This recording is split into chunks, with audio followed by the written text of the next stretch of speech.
Audio Jungle.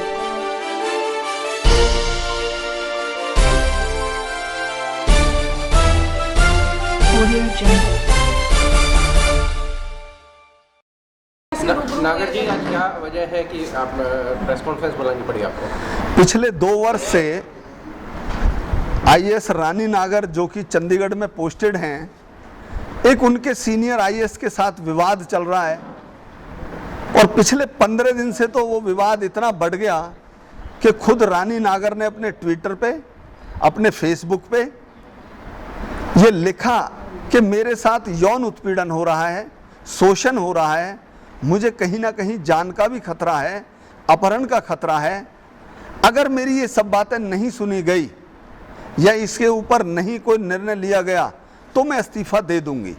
15 दिन कहने के बावजूद भी हरियाणा प्रदेश की सरकार ने, हरियाणा प्रदेश के मुख्यमंत्री जी ने ये उचित नहीं समझा कि दोनों आईएएस को बुलाकर इस विवाद के बात करके और इसको ख़त्म किया जाए या जो दोषी हैं उनके ऊपर कार्रवाई की जाए और कहीं ना कहीं रानी नागर जी से भी बुलाकर ये पूछा जाए कि भाई आप किस चीज़ से परेशान हैं, क्यों रिज़ाइन करना चाहती हैं।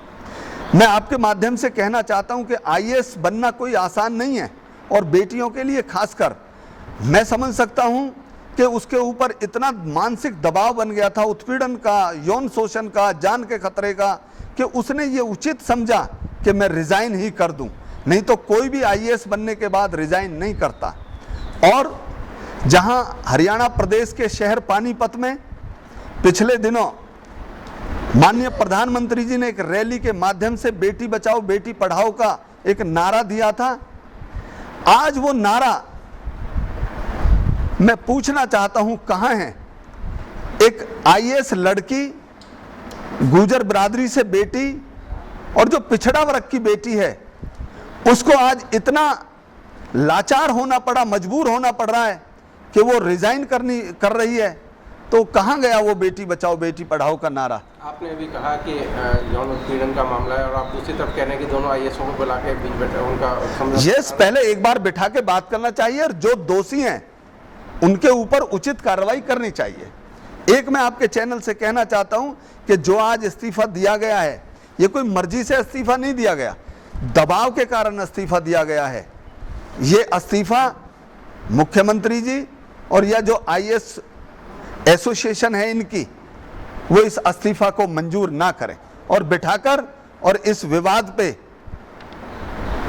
इसका निपटारा करवाया जाए। अभी तक क्या कोई शिकायत दी गई थी रानी नागर द्वारा सीएम को या चीफ सेक्रेटरी को इस संदर्भ में? पिछले दिनों उन्होंने कोर्ट के अंदर भी और पुलिस में शिकायत भी दी है और पर्टिकुलर एक आईएएस के नाम से दिया गया है, लेकिन बड़े शर्म की बात है कि आज तक भी उस पर कोई कार्रवाई नहीं हो पाई। कोई जांच नहीं बैठी अभी तक? मैंने एक अपने मुख्यमंत्री हरियाणा प्रदेश को लेटर भी लिखा है और इस पे लिखा है कि इसके अंदर जो आज इस्तीफा दिया गया है ये मर्जी से नहीं दिया गया, ये यौन शोषण, उत्पीड़न के कारण, जान से खतरे के कारण, सुरक्षा मुहैया ना कराने के कारण इस्तीफा दिया गया है। माननीय मुख्यमंत्री जी और प्रधानमंत्री जी से भी निवेदन है कि इस इस्तीफा को मंजूर ना किया जाए। तो क्या कहीं ना कहीं ये सवाल पैदा नहीं करता, जब एक आईएएस लड़की असुरक्षित है तो स्टेट में बाकी लड़कियों की क्या? आज मैं आपके चैनल के माध्यम से ये भी कहना चाहता हूं कि जब एक आईएएस बेटी सुरक्षित नहीं है तो आम गरीब की बेटी, जनता की बेटी कैसे सुरक्षित होगी? आने वाले भविष्य में हमारी बहन और हमारी बेटियां कैसे नौकरी करने के लिए निकलेंगी, कैसे सोचेंगी कि हम कहीं घर से बाहर निकलें?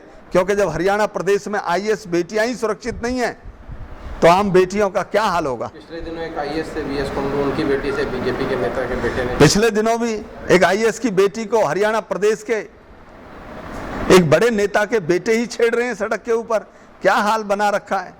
मैं कहना चाहता हूं कि इसके ऊपर तुरंत कार्रवाई की जाए और जो दोषी है उसके खिलाफ भी कार्रवाई की जानी चाहिए। क्या कारण मानते हैं कि महिला आईएएस की सुरक्षा को लेकर इतना लाइटली ले रही है हरियाणा सरकार, जबकि बार बार जो है सोशल मीडिया यही तो देखने वाली बात है कि एक महिला, एक बेटी अपने अपने अकाउंट पे, फेसबुक पे, अपने ट्विटर के माध्यम से यौन उत्पीड़न का, शोषण का, जान से खतरे का आरोप लगा रही हैं और फिर कोई कार्रवाई नहीं हो रही।